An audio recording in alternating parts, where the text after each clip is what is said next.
Hello everyone, मैं अनीता ठाकुर और आज हम लोग fourth section of the third chapter history का रीड करेंगे, जिसमें हम लोग पढ़ेंगे कि वर्ल्ड इकोनॉमी को किस तरह से दोबारा से बिल्ड करा गया और पोस्ट वॉर इरा जो था उसमें कौन कौन से चेंजेस देखने को मिले।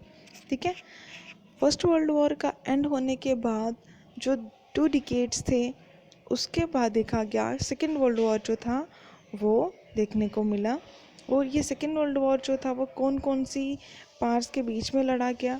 ये लड़ा गया एक्सिस पार्स के बीच में, और एक्सिस पार में कौन कौन था, उसमें नाजी जर्मनी था, जापान था और इटली था।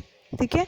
और इसके अपोजिट साइड कौन था, अलाइज पार्ट थे जिसमें ब्रिटेन था, फ्रांस था, सोवियत यूनियन, और 1942 में ये यूएस भी इसमें ज्वाइन हो चुका था। और ये जो वॉर थी वो कितनी देर तक चलती रही, ये 6 इयर्स तक जो थी वो चलती रही। बहुत सारे प्लेसेस को इसने हार्म किया, बहुत जगह ज़मीन पर भी और पानी में भी और एयर में भी। ये जो वॉर थी ये सिर्फ़ और सिर्फ ज़मीन पर ही नहीं लड़ी गई, इसने बहुत सारे प्लेसेस को भी मतलब डैमेज किया, ज़मीन पर भी लड़ी गई, हवाई भी इसमें मतलब हम लोग बोल सकते हैं एयर जेट का यूज़ किया गया। ठीक है। और बहुत ज़्यादा डेथ्स और डिस्ट्रक्शन जो थी वो देखने को मिली। और इस टाइम पर बोला जाता है एटलीस्ट 60 मिलियन पीपल जो थे और 3% वर्ल्ड की पॉपुलेशन 1939 में उनकी डेथ्स काज हुई थी। और कहा जाता है कि डायरेक्टली इनडायरेक्टली इससे भी ज़्यादा लोग जो थे वो हार्म हुए थे, मिलियंस ऑफ पीपल जो थे वो इंजर्ड हुए थे।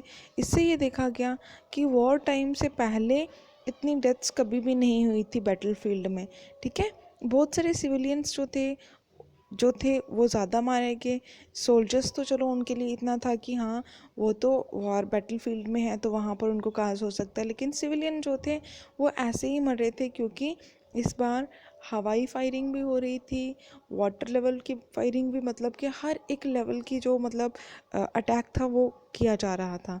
और यूरोप और एशिया जो थे वो उनके बहुत ज़्यादा पार्ट्स जो थे वो कवर करे गए थे।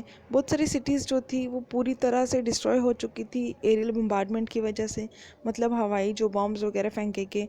ठीक है। और आर्टिलरी जो अटैक्स हुए उनकी वजह से बिल्कुल वो क्या हो गए, डिस्ट्रॉय हो गई थी कुछ सिटीज़। वॉर ने बहुत ज़्यादा इकोनॉमिक, हम लोग बोल सकते हैं बहुत ज़्यादा इकोनॉमिक डिस्ट्रप्शन हुई थी, डिवास्टेशन जो थी वो देखने को मिली, बहुत ज़्यादा इकोनॉमिक क्राइसिस देखने को मिले। रिकन्स्ट्रक्शन के प्रॉमिस किए गए, लेकिन वो बहुत ज़्यादा डिफ़िकल्ट स्टेप था एक, कि किस तरह से इतनी ज़्यादा रिकन्स्ट्रक्शन करी जाए।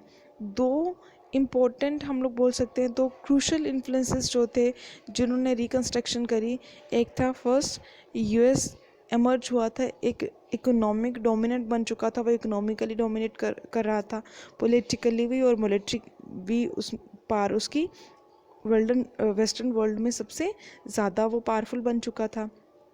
सेकेंड अगर हम लोग बात करें, सोवियत यूनियन जो था वो डोमिनेट कर रहा था।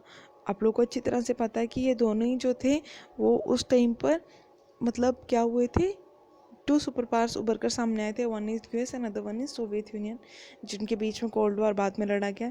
उन्होंने कहा कि हम लोग बहुत ज़्यादा सेक्रीफाइसेस जो हैं वो